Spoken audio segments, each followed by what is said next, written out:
கர்த்தரும் இரட்சகருமாகிய இயேசுவின் நாமத்தில் உங்கள் அனைவருக்கும் என்னுடைய அன்பின் வாழ்த்துக்களை தெரிவித்துக் கொள்கிறேன். பிரியமான தேவனுடைய பிள்ளைகளே, இந்த நாளிலும் கூட தேவனுடைய வார்த்தையிலிருந்து ஓசியாவின் புஸ்தகம் 2ஆம் அதிகாரம் 16வது வசனத்தை தியானிப்போமாக. ஓசியா 2ஆம் அதிகாரம் 16வது வசனம்.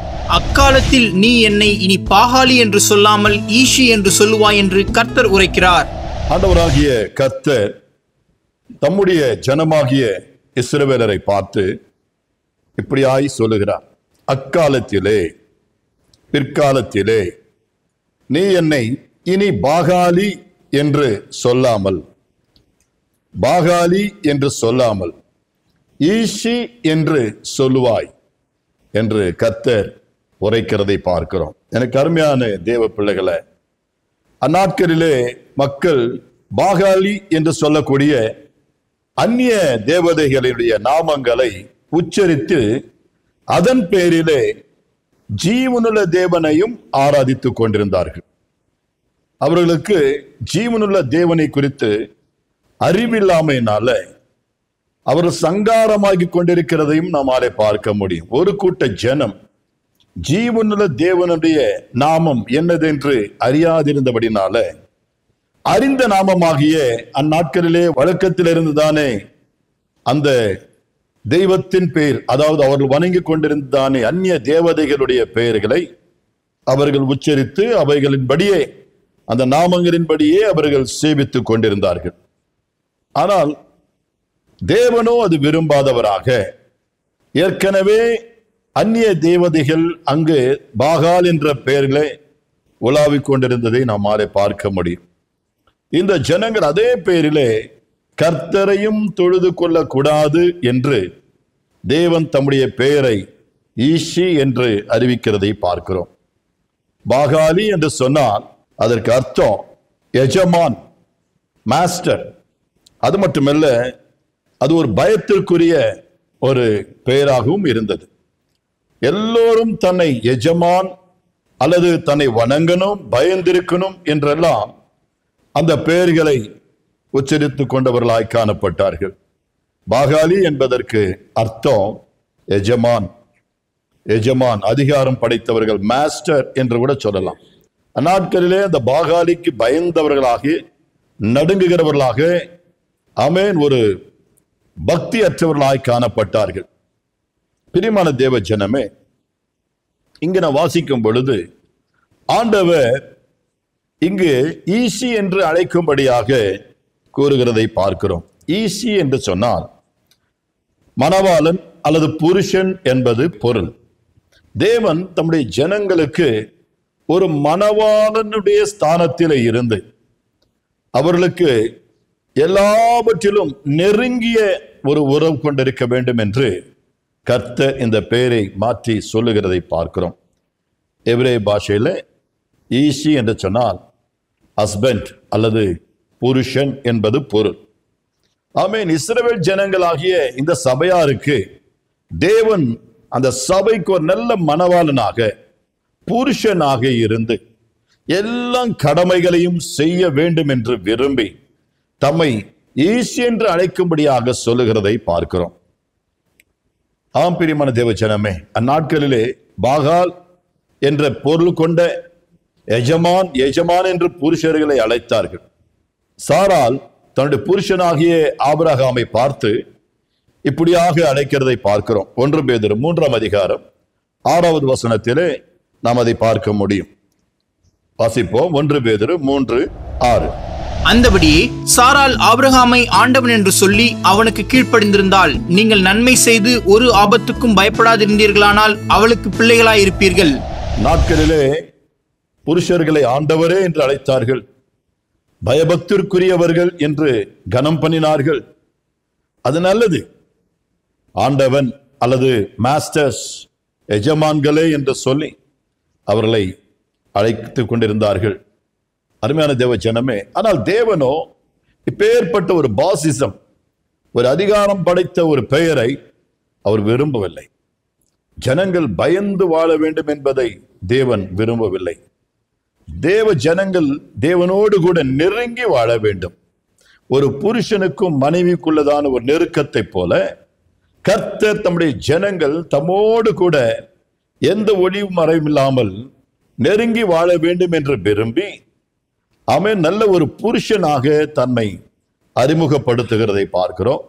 இந்த மனவாட்டி ஆகிய திருச்சபைக்கு பயபக்திக்குரியவர் தான் நம்முடைய ஆண்டவர், பயபக்திக்குரியவர் என்று வேதத்தில் நாம் அதை வாசிக்கிறோம். யாக்கோபு இதை குறித்து சொல்லுகிறதை நாம் பார்க்கிறோம். எடுத்து வாசிக்கலாம். ஆதியாகமம் 31 அதிகாரம் 42வது வசனம். என் பிதாவின் தேவனாகிய ஆபிரகாமின் தேவனும் ஈசாக்கின் பயபக்திக்குரியவரும் என்னோடு இராமற் போனால் நீர் இப்பொழுது என்னை வெறுமையாய் அனுப்பிவிட்டிருப்பீர். தேவன் என் சிறுமையையும் என் கை பிரயாசத்தையும் பார்த்து நேற்று ராத்திரி உம்மை கடிந்து கொண்டார் என்று சொன்னார். ஆமென்.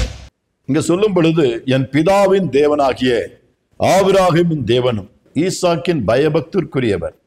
ஆமே, தேவனை பயபக்தியோடு கூட தொழுது கொண்டார்கள். தேவன் என்றாலே ஒரு நடுக்கத்தோடு கூட இருந்தது. அது நல்லது. பயபக்திக்குரியவர் தான் நம்முடைய தேவன். ஆனால் தேவன் அந்த பயத்தையும் பக்தியும் அவ்வளவா எதிர்பார்க்கல.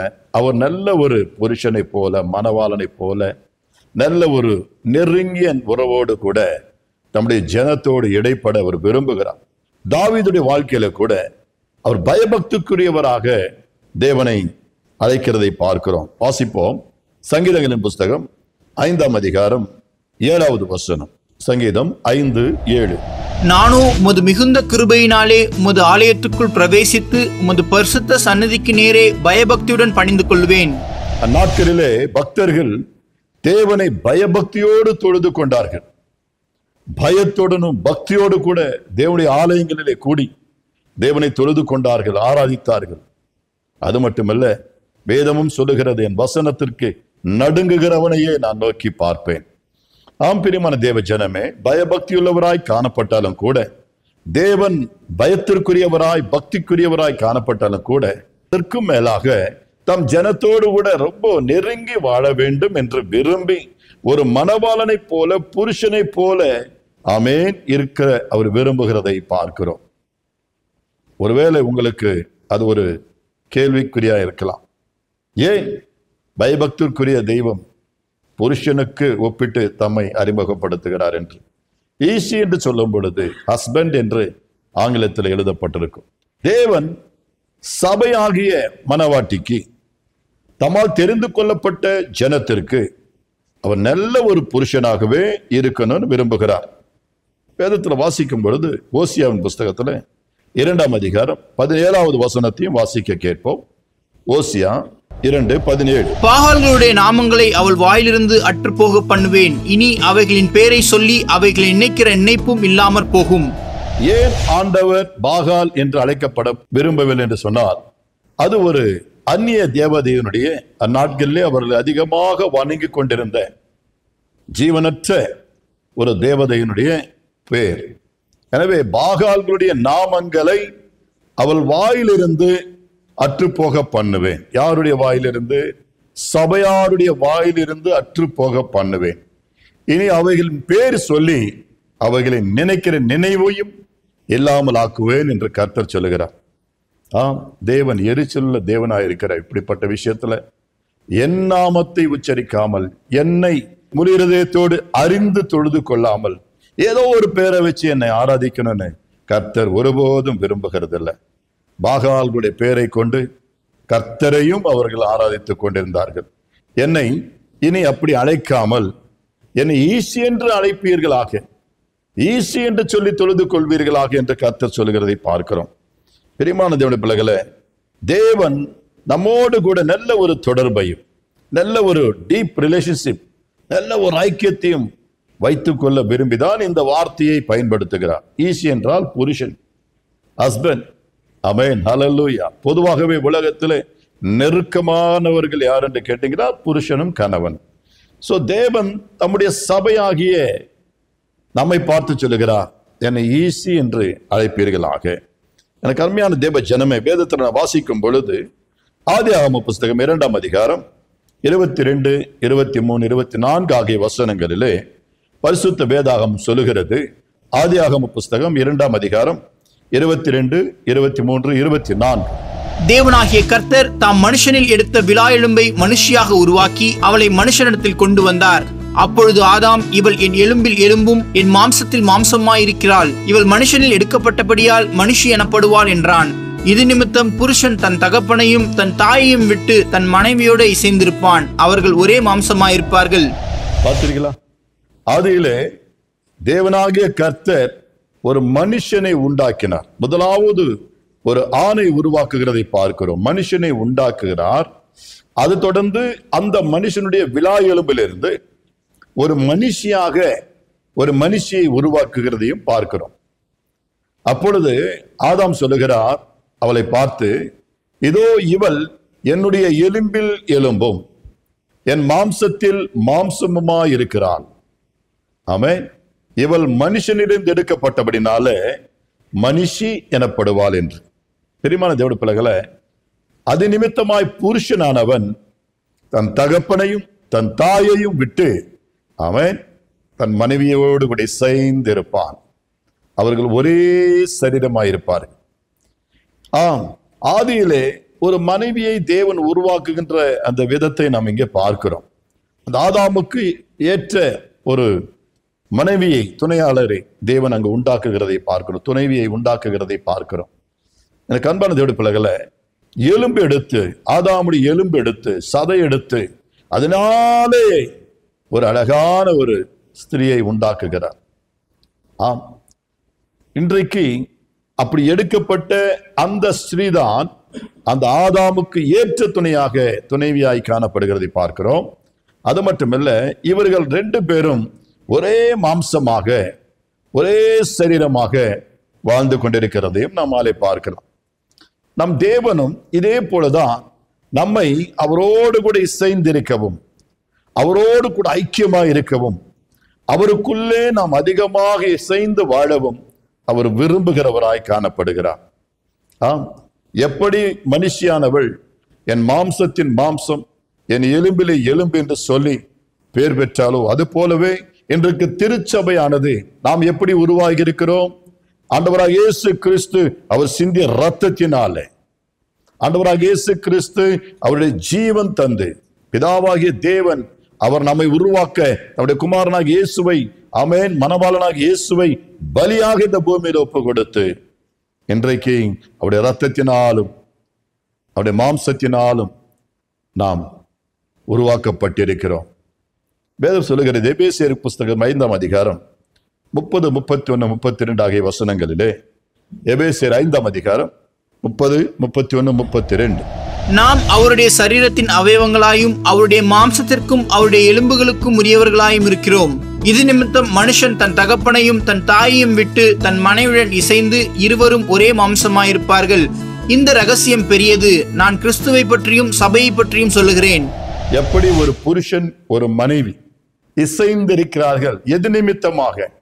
வேதம் சொல்லுகிறது, ஆண்டவராக இயேசு கிறிஸ்து தம்முடைய இரத்தத்தை சிந்தி ஜீவனை கொடுத்து அவரை தன் சொந்த மனைவியாக உருவாக்கினது நிமித்தமாக, ஆமென், அவருடைய சரீரத்தின் அவயவங்களையும் அவருடைய மாம்சத்திற்கு அவருடைய எலும்புகளுக்கும் உரியவைகளாய், ஆமென், உரியவர்களாய் நாம் இருக்கிறோம். ஹல்லேலூயா. ஆண்டவராக இயேசு கிறிஸ்துவுக்கு சொந்தங்களாய் நாம் இருக்கவும். ஏனென்றால் அவர் தம்முடைய ஜீவனையும் தம்முடைய இரத்தத்தையும் நமக்காக சிந்தி, நமக்காக ஆமென் கொடுத்து நம்மை உருவாக்கி இருக்கிறார். மனுஷன் எப்படி ஆமென் தன்னுடைய மனைவியோடு கூட சேர்ந்து இருப்பானோ, எப்படி தன் தகப்பனையும் தன் தாயை விட்டு ஆமென் மனைவியோடு சேர்ந்து இருப்பானோ, அதே போல கர்த்தரும் நம்மோடு கூட இசைந்திருக்க விரும்புகிறார். எல்லா சூழ்நிலைகளிலும் தேவன் திருச்சபையை ஆசீர்வதிக்கும் பொழுது, உன் தகப்பனையும் தாயையும் விட்டு என் பின்னே வா என்றுதான் சொல்லிக் கொண்டிருக்கிறார். அப்பொழுது கர்த்தர் நம்மோடு கூட நல்ல ஒரு மனவாளனாக இடைப்பட்டு நம்மை நடத்துகிறதை பரிசுத்த வேதாகமத்திலே நாம் பார்க்கிறோம். இன்றைக்கும் அநேக சகோதரிகள் தன் தகப்பனையும் தாயை விட்டு தூர தேசத்திலே தனக்கு எங்கே புருஷன் அமைகிறானோ அந்த ஊர்களிலே தன் மாமனாரோடு கூட வாழ்ந்து கொண்டு இருக்கிறது அவர்களுக்கு கஷ்டமான ஒரு காரியமாய் காணப்பட்டாலும் அதுதான் வேத நியமமாய் காணப்படுகிறது. அவர்கள் அங்கு இருக்கிறதானே, அங்க இருக்கிறது மணவாளனை அல்லது மாப்பிள்ளையை அவர்கள் கட்டி கொள்ளும் பொழுது, திருமணம் பண்ணி கொள்ளும் பொழுது, இனி தன் சொந்த தகப்பனையும் தாய் வீட்டையும் அவர்கள் மறக்கிறவர்களாய் காணப்படுகிறார்கள். ஆண்டவராகிய இயேசு கிறிஸ்துவை பின்தொடர்கிறவர்களும் அவரை பின்பற்றுகிறவர்களுமாகிய நாமும் கூட உலகத்தையும் உலகத்தில் உள்ளவைகளையும் வெறுத்து, ஆமென், அவரை சொந்த இரட்சகராய் ஏற்றுக்கொண்டு அவருக்கு பின் செல்லும் பொழுது, என் ஆண்டவராகிய இயேசு கிறிஸ்து எனக்காக ஜீவனை கொடுத்தார், அவர் எனக்காக இரத்தத்தை சிந்தினார், அவருக்கு எனக்காக மரித்து அடக்கம் பண்ணப்பட்டு 3ஆம் நாள் உயிரோடு எழுந்தார் என்று சொல்லி விசுவாசிக்கும் பொழுது, நாமும் அவருக்கு பிரியமான மனவாட்டி சபையாக மாறிவிடுகிறோம். அந்நாட்களிலே கர்த்தர் ரட்சிக்கப்படுகிறவர்களை, இயேசுவை விசுவாசித்து ஞானஸ்தானம் பெற்றுக் கொண்டிருக்கிற பிள்ளைகளை அனுதினமும் சபையிலே சேர்த்து கொண்டிருக்கிறார். ஆமென். இந்த சபைதான் இன்றைக்கு மணவாளனாக இயேசு கிறிஸ்துவுக்காக ஆயத்தமாக்கப்படுகிற, உருவாக்கப்பட்டிருக்கிற, ஆமென், திருச்சபை, மணவாட்டி சபை. எனக்கு அருமையான தேவ ஜனமே, வேதத்துல ஆண்டவராக இயேசு கிறிஸ்து மறைமுகமாக ஒரு வார்த்தை சொல்லுகிறதை பார்க்கிறோம். தன்னை மணவாளன் என்று மறைமுகமாய் சொல்லிக் கொண்டிருக்கிறார். வேதத்தில் மத்தேயு 9ஆம் அதிகாரம் 15வது வசனத்திலே நாம் அதை குறித்து வாசிக்கலாம். மத்தேயு 9ஆம் அதிகாரம் 15வது வசனம். அதற்கு இயேசு, மணவாளன் தங்களோடு இருக்கையில் மணவாளனுடைய தோழர் துயரப்படுவார்களா? மணவாளன் அவர்களை விட்டு எடுப்படும் நாட்கள் வரும், அப்பொழுது உபவாசிப்பார்கள். பாருங்கள், எனக்கு அருமையான தேவனுடைய பிள்ளைகளே, இயேசு மணவாளனை போல தம்மை மறைமுகமாக அறிவுப்படுத்துகிறார். நான் ஒரு மணவாளன், நீங்கள், அதாவது சீடர்கள், விசுவாசிகள், தேவ சபையார், ரட்சிக்கப்பட்டவர்கள் எல்லாரையும் ஆண்டவர் மணவாட்டிக்கு சமமாக அங்கு ஒப்பிட்டு பேசுகிறதை பார்க்கிறோம். இதோ மணவாளன் தங்களோடு இருக்கையிலே மணவாளனுடைய தோழர், ஆமென், துயரப்படுவார்களா? ஆண்டவர் சொல்றார், மணவாளன் கூட இருக்கும் பொழுது அவருடைய தோழர்கள் எல்லாம் துயரத்தோடு இருப்பார்களா? மணவாளன் அவர்களை விட்டு எடுபடும் நாட்களில் வரும், அப்பொழுது அவர்கள் உபவாசிப்பார்கள். மற்றபடி அவர் அவர்களோடு கூட இருக்கையில் உபவாசிக்க வேண்டியதில்லை என்று சொல்லி தன்னை ஒரு மணவாளனாகவே அறிமுகப்படுத்தி கொண்டிருக்கிறதை பார்க்கிறோம். நம்முடைய ஆண்டவராக இயேசு கிறிஸ்து ஒரு நல்ல ஒரு மணவாளன். ஆமென். அப்படி என்றால் மணவாட்டி நீங்களும் நானும், மணவாட்டியாக அவர் அழைக்கப்படுக விரும்புகிறார். நீங்களும் நானும் அவரை ஈசி என்று அழைக்க வேண்டும் என்று விரும்புகிறார். நம்மோடு கூட அவர் நெருங்கி ஐக்கியமாக இருக்க விரும்புகிறார். பிரியமான தேவ ஜனமே, வேதத்துல வாசிக்கும் பொழுது எபேசியர் 5ஆம் அதிகாரம் 26, 27 ஆகிய வசனங்களை வாசிக்க கேட்போம். வாசிங்க. தாம் அதை திருவசனத்தை கொண்டு தண்ணீர் முழுக்கினால் சுத்திகரித்து பரிசுத்தமாக்குகிறதற்கும், கரை திரை முதலானவைகள் ஒன்றும் இல்லாமல் பரிசுத்தமும் பிழையற்றதுமான மகிமையுள்ள சபையாக அதை தமக்கு முன் நிறுத்திக் கொள்வதற்கும் தம்மை தாமே அதற்கு ஒப்பு கொடுத்தார். தம்மை தாமே அதற்காக ஒப்பு கொடுத்தார். கர்த்தராகிய இயேசு கிறிஸ்து, ஆமென், நம்மை தண்ணீர் முழுக்கினாலே நம்மை சுத்திகரித்து இருக்கிறார். அதுதான் ஞானஸ்நானம். நம்மை பரிசுத்தப்படுத்தி இருக்கிறார். அது மட்டுமல்ல, நம் ஒவ்வொருவரும் கரை திரை முதலானவற்று ஒன்றுமில்லாதவர்களை மகிமையுள்ள சபையாக, ஆமென், தமக்கு முன்பாக இருக்க இன்றைக்கு நம்மை நடத்தி கொண்டிருக்கிறதை பார்க்கிறோம். ஆம் பிரியமானவருடைய பிள்ளைகள், ஒரு நாள் வரும், இதோ மணவாளன் வருகிறார் என்று சத்தம் வானத்திலிருந்து ஒலிக்கும். அப்பொழுது மணவாட்டியாகிய திருச்சபை, அதாவது இயேசுவை விசுவாசிக்கிற நீங்களும் நான், ஆமென், ஆண்டவரை தொழுது கொள்கிற நீங்களும் நான், இதோ மத்திய வானத்திலே எடுத்துக் கொள்ளப்படுவோம். நமக்கு முன்பாக மரித்தவர்கள் உயிரோடு எழுந்திருப்பார்கள். அதான் வேதம் சொல்லுகிறது. நமக்கு ஒரு பாக்கியம் உண்டு. முதலாவது மரித்தோர்கள் உயிரோடு எழுந்திருப்பார்கள். அதன் பிற்பாடு உயிரோடு இருக்கிற நாம், ஆமென், அவர்களை முந்திக் கொள்ளாமல் நாம் மறுரூபமாக்கப்பட்டு பிந்தி ஆண்டவருடைய வருகையில் எடுத்துக்கொள்ளப்படுவோமா? இது ஒரு மிகப்பெரிய பாக்கியம். இந்த எடுத்துக்கொள்ளப்பட்ட பிறகு பூமியிலே 7 வருஷம் உபத்திரவ காலங்கள் உண்டாயிருக்கு. பயங்கரமான கொடிய நாட்கள் வரும். அன்பு தனிந்து போகும். மக்களுடைய எரிச்சல்கள், கோபங்கள், துவேஷங்கள், பயங்கரமான, ஆமென், பித்தலாட்டங்கள், களியாட்டங்கள், பூமியில அட்டூழியங்கள் கட்டவிழ்க்கப்படும். மனிதர்கள் மிருக ஜீவன் உள்ளவர்களாய், மிருக குணம் உள்ளவர்களாய் மாறுவார்களாம். அன்பு இருக்காது. கடைசி நாட்கள். இன்றைக்கே நம்ம பல மாநிலங்களிலே பல தேசங்களிலே இப்பேற்பட்ட ஜனங்களை நம்மாலே பார்க்க முடியும். இரக்கமற்றவர்களாய், ஒருவர் மேல ஒருவர் ஆமென் இரக்கம் இல்லாதவர்களாய், அன்பில்லாதவர்களாய், நேசிக்க தெரியாதவர்களாய், மிருக குணத்தோடு கூட வாழ்கிறதை நம்மாலே பார்க்க முடியும். பிரியமானதை விட கொடூரமானவர்களாய் காணப்படுகிறார்கள். இதெல்லாம் பரிசுத்த வேதாகமத்தில் சொல்லப்பட்ட காரியம். ஆண்டவருடைய வருகைக்கு முன்பதாக இப்பேற்பட்ட சம்பவங்கள் நடக்கும். தேசங்களுக்கு விரோதமாய் தேசங்கள், ஜனங்களுக்கு விரோதமாய் ஜனங்கள், கர்த்தரை தொழுது கொள்ளுகிறவர்களுக்கு விரோதமாக ஒரு கூட்ட ஜனம் எழும்பும். அவர்களை கொலை செய்வார்கள், அவர்களை சிறையில் அடைப்பார்கள். இதெல்லாம் வேதத்தில் சொல்லப்பட்டிருக்கு. என் நாமத்தில் உங்களை சிறைச்சாலையில் அடைப்பார்கள். இன்றைக்கும் பல இடங்களிலே தேவ பிள்ளைகளை சிறைகளிலே அடைக்கிறதை பார்க்கிறோம். 15 வருடங்கள் 10 வருடங்கள் கடுங்காவல் தண்டனைகளை கொடுத்து இன்றைக்கு நல்ல சத்தியத்திற்காக, மக்களை நல்வழிப்படுத்துவதற்காக ஆமென் அவர்கள் அனுபவிக்கிற பாடுகளை நம்மாலே பார்க்க முடியும். கர்த்தர் ஏற்கனவே சொன்னதுதான், என் நாமத்தின் நிமித்தம் உங்களை சிறைபிடிப்பார்கள், உங்களை ஆமென் காவலுக்கு ஒப்பு கொடுப்பார்கள், நீங்கள் சோதனைக்குட்படுவார்கள். எனக்கு அன்பான தேவ ஜனமே, மெய்யாகவே அப்பேற்பட்ட சூழ்நிலைகளிலே நம் ஜீவனை நாம் இழந்தாலும் கூட வேதம் சொல்லுகிறது, அந்நாட்களில் தேவன் நம்மை ஒரு நல்ல ஒரு பரிசுத்தமான மனவாட்டியாக தமக்கு முன்பாக நிறுத்துவாராம். நம்ம எல்லோரையும் அழகாய் நிற்கும் யார் இவர்கள் என்ற அந்த கூட்டத்திலே நம்மை நிறுத்தி ஆண்டவர் ரசிப்பார். ஒரு மனவாட்டியை மணவாளன் எப்படி ரசிப்பார், அது போல மணவாளனாகிய இயேசு நம்மை பார்த்து மகிழ்ச்சியோட காணப்படுவார். எனக்கு அருமையான தேவ ஜனமே, வேதத்தில் சொல்லப்பட்டிருக்கிறது, ஆண்டவருடைய வருகை எப்பொழுது வரும், மணவாளன் எப்பொழுது வருவார் என்று யாருக்கும் தெரியாமலே இருக்கிறபடினால ஆயத்தமாக இருக்க வேண்டும், விழித்திருக்க வேண்டும் என்று வேதம் நமக்கு எச்சரிக்கிறது. வேதத்தில் வாசிக்கும் பொழுது அதை குறித்து மத்தேயு 25 அதிகாரம் 13வது வசனத்தை வாசிப்போம். மனுஷகுமாரன் வரும் நாளையாவது நாழிகையாவது நீங்கள் அறியாதிருக்கிறபடியால் விழித்திருங்கள். மனுஷகுமாரன் வரும் நாளையாவது, அதாவது மணவாளன் வரும் நாளையாவது நாளிகையாவது நீங்கள் அறியாதிருக்கிறபடினால் விழித்திருந்து ஆயத்தமாயிருங்கள். சபையே, மணவாட்டியே, உன்னுடைய மணவாளன் வரப்போகிறார்.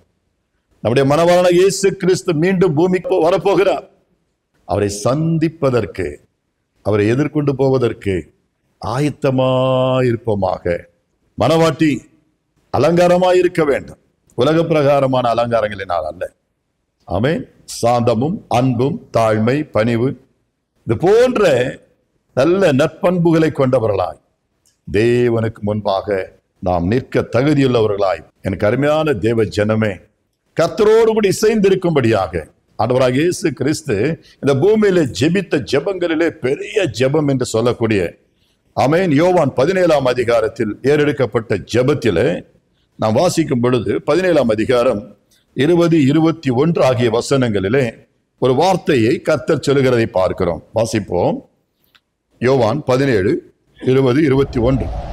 நான் இவர்களுக்காக வேண்டிக் கொள்கிறதும் அல்லாமல் இவர்களுடைய வார்த்தையினால் என்னை விசுவாசிக்கிறவர்களுக்காகவும் வேண்டிக் கொள்கிறேன்.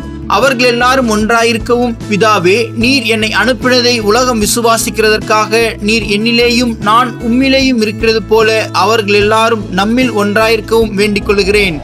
வசனத்தில் கர்த்தர் சொல்லுகிறார், இதோ நீங்களும் நானும், பிதாவே நீங்களும் நானும் ஒன்றாயிருப்பதை போல இவர்களுக்காக நான் வேண்டிக் கொள்கிறேன். என்னவென்று, இவர்களும் நம்மில் என்னில் ஒன்றாயிருக்கும்படிக்கு. வசனம் 21 வாசிக்கும் பொழுது, இவர்கள் எல்லோரும், இந்த திருச்சபைகள் யாவும், என்னை நம்புகிற யாவரும் எப்படி இருக்கணுமா? ஒன்றாயிருக்கவும். பிதாவே, நீர் என்னை அனுப்பினதை உலகம் விசுவாசிப்பதற்காக, ஆமே, நீர் என்னிலேயும் நான் உம்மிலேயும் இருக்கிறதை போல இவர்கள் எல்லோரும் நம்மில் ஒன்றாயிருக்கும்படியாக. இதுதான் ஒரு கணவனுக்கும் ஒரு மனைவிக்கும் உள்ளதான ஒரு ரிலேஷன்ஷிப், ஒரு ஐக்கியம், உறவு. ஒன்றாயிருக்கும்படியாக அவர்கள் ஏக சரீரமாயிருப்பார்கள் என்று சொல்லப்பட்டிருக்கிறது. ஆமே, அந்த புருஷன் தன் மனைவியோடு இசைந்திருப்பான், ஒரே சரீரமாயிருப்பார்கள். அது போல ஆண்டவரே, இந்த ஜனங்கள், இந்த விசுவாசிக்கிறதான விசுவாசிகள், தேவ பிள்ளைகள், என்னை நம்பியிருக்கிறவர்கள் நம்மிலே ஒன்றாயிருக்கும்படியாக நான் அவர்களுக்காக வேண்டிக் கொள்ளுகிறேன். ஆம், அது தேவன் மிகவும் விரும்புகிறார். அவரோடு கூட தொடர்பில் இருக்க வேண்டும். ஒன்றாயிருப்பதற்காக தான் என்னை ஈசி என்று அழையுங்கள் என்று கர்த்தர் சொல்லுகிறார். ஈசி என்பதற்கு ஒரு நல்ல புருஷன் என்பது பொருள். புருஷன் அதிகாரம் செலுத்துவதற்காக அல்ல, பாகாலை போல் அதிகாரம் செலுத்துவதற்காக அல்ல, பயமுறுத்துவதற்காக அல்ல, அச்சுறுத்துவதற்காக அல்ல, அன்பாயிருக்கும் அதற்காக. அதான் வேதம் சொல்லுகிறது. நம்மில ஒன்றாயிருக்க வேண்டும், அன்பாயிருக்க வேண்டும். பிள்ளைகள் ஒருபோதும் எதை குறித்து பயப்படக்கூடாது. எனக்கு அருமையான தேவ ஜனமே, கடைசியாக அப்போஸ்தலனாகிய பவுலும் 2 கொரிந்தியர் 11ஆம் அதிகாரம் 2வது வசனத்தில் இப்படியாய் பேசுகிறதை பார்க்கிறோம் சபையாரை குறித்து. 2 கொரிந்தியர் 11ஆம் அதிகாரம் 2வது வசனம். நான் உங்களை கற்புள்ள கன்னிகையாக கிறிஸ்து என்னும் ஒரே புருஷனுக்கு ஒப்பு கொடுக்க நியமித்தபடியால் உங்களுக்காக தேவ வைராக்கியம் கொண்டிருக்கிறேன். அப்போஸ்தலனாகிய பவுல் சொல்லும் பொழுது அந்த கொரிந்தி சபைக்கு, நான் உங்களை, அதாவது விசுவாசிகளை, சபையாரை கற்புள்ள கன்னிகையாக கிறிஸ்து என்னும் ஒரே புருஷனுக்கு ஒப்பு கொடுக்க நியமித்தபடியாலே உங்களுக்காக தேவ வைராக்கியமான வைராக்கியம் கொண்டிருக்கிறேன். நாம் ஒவ்வொருவரும் கிறிஸ்துவாகிய அந்த ஒரே புருஷனுக்கு கற்புள்ள கன்னிகைகளாய் மாற வேண்டும், வாழ வேண்டும் என்றுதான் அநேக உபதேசங்களையும் வேத வசனங்களையும் அவர்களுக்கு பிரசங்கித்திருக்கிறதை பார்க்கிறோம். பிரியமான தேவஜனமே, எவர்களெல்லாம் இந்த வேத வசனங்களுக்கு செவி கொடுத்து அந்த வசனத்தின்படி வாழ்ந்து தங்கள் கற்பை காத்துக்கொண்டு உலகத்தினாலே கரைபடாமல் கர்த்தருக்கென்று வைராக்கியமாக சாட்சிகளாய் வாழும் பொழுது நம்மை கர்த்தர் அந்த நாளிலே மனவாளியே வா என்று மகிழ்ச்சியோடு அழைத்து கொண்டு போவார். அப்பொழுது நாம் எல்லோரும் அந்த சத்தத்தை கேட்டவுடனே அந்த தேசத்திற்கு, பரலோகத்திற்கு, அவர் வசிக்கின்ற அந்த நகரத்திற்கு மகிழ்ச்சியோடு எடுத்துக்கொள்ளப்படுவோம். பிரியமான தேவனுடைய பிள்ளைகளே, இந்த நாளிலும் கூட தேவன் நமக்கு கொடுத்த வார்த்தை, நாம் இயேசுவை, மணவாளனாகிய இயேசுவை ஈசி என்று அழைக்க வேண்டும் என்று அவர் விரும்புகிறார். ஈசி என்பதற்கு பொருள், ஆமென், ஒரு நல்ல புருஷன், கணவன்.